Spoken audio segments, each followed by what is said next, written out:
Bonjour à tous, nous allons donc voir aujourd'hui comment s'appliquent les lois de Snell-Descartes. La première loi de Snell-Descartes concerne la réflexion. Nous nous plaçons dans le cas où la lumière va vouloir passer d'un milieu 1 à un milieu 2.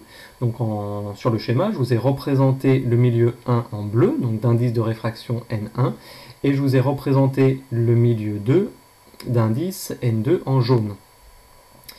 Ce rayon lumineux va être représenté donc par une flèche, et dans un premier temps, il ne va pas traverser pour passer dans le milieu 2, mais une partie de cette lumière va être réfléchie pour repartir dans le milieu 1. Donc c'est ce que l'on appelle le rayon réfléchi. Notre but va être de déterminer avec quel angle ce rayon va repartir dans le milieu 1. Donc pour ce faire, on va tracer ce que l'on appelle la normale. Donc c'est une droite imaginaire qui est perpendiculaire à la surface de séparation entre les deux milieux. On va avoir donc notre angle incident, que l'on appelle I1, qui se détermine entre le rayon incident et la normale, et du coup on va pouvoir calculer l'angle de réflexion, donc entre cette normale et le rayon réfléchi. La première loi de Snell-Descartes nous dit que les deux rayons sont dans le même plan. Donc le rayon réfléchi et le rayon incident sont dans le même plan.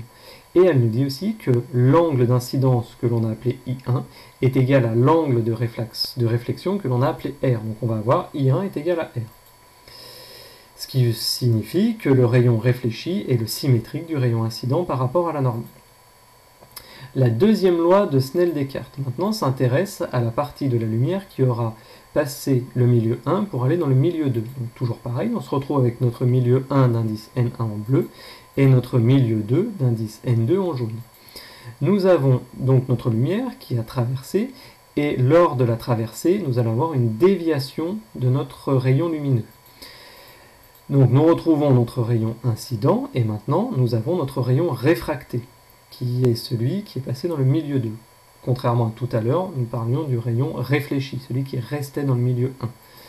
Nous allons tracer notre normale, donc notre ligne imaginaire en pointillé, et nous allons avoir notre angle du rayon incident, donc que l'on appellera I1, donc angle entre le rayon lumineux et la normale.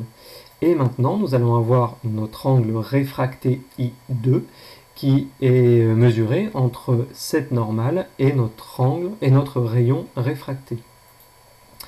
Donc, comme tout à l'heure, les deux rayons sont toujours dans le même plan, et la loi de Snell-Descartes, la deuxième, nous dit que N1 étant l'indice de réfraction du milieu 1, multiplié par le sinus de l'angle I1, est égal à N2, l'indice de réfraction du milieu 2, multiplié par le sinus de l'angle I2, de l'angle réfracté.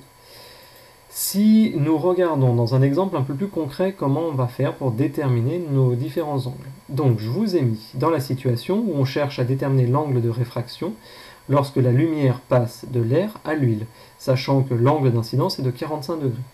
Je commence par faire un schéma, donc je vais retrouver ma surface de séparation entre mon air et mon huile, et je représente ma lumière par le modèle du rayon lumineux, donc le rayon incident. Je trace ma normale et ça me permet de déterminer mon angle I1. Que l'on appelle l'angle d'incidence, qui est de 45 degrés, puisque celui-ci, c'est celui qui nous est donné dans l'énoncé.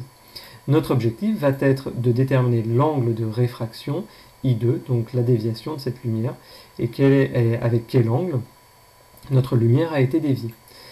On va donc appliquer la loi de Snell-Descartes, la deuxième, qui nous dit que N1, là l'indice, le milieu 1 étant l'air, donc on va avoir N1 qui va être NR, multiplié par le sinus I1, donc l'angle d'incidence, est égal à N huile, donc l'huile étant le milieu 2, donc sur notre formule de tout à l'heure ça s'appelait N2, mais on a remplacé, donc est égal à N huile, multiplié par le sinus de l'angle I2.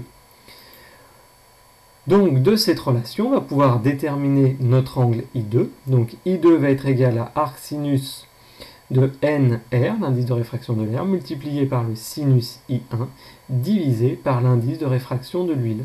Donc en application numérique, ça va donner que arc sinus de 1 multiplié par sinus 45, divisé par 1,47, et on va trouver un angle de réfraction qui est égal à 29 degrés.